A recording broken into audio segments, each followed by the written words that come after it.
মুসলিমদের ধর্মীয় গুরুত্বপূর্ণ দিন আশুরা উদযাপনকে ঘিরে নতুন বিধিনিষেধ জারি করেছে কুয়েত।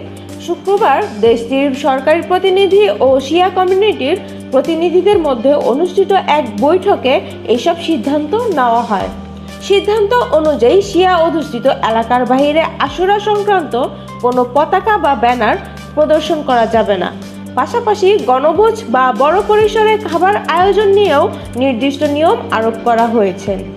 নতুন নির্দেশনায় বলা হয়েছে, আশুরার ভোজ রান্না কেবল অনুমোদিত শিয়া কমিউনিটি স্কুল ও কমিউনিটি সেন্টারেই করা যাবে। এছাড়া চাঁদা সংগ্রহ ও অর্থ লেনদেন শুধু সমাজ কল্যাণ মন্ত্রণালয় অনুমোদিত চ্যানেলের মাধ্যমেই সম্পন্ন করতে হবে। নিরাপত্তা নিশ্চিত করতে শিয়া অধ্যুষিত এলাকাগুলোতে সাদা পোশাকে আইন শৃঙ্খলা বাহিনীর নজরদারি থাকবে বলেও জানানো হয়েছে।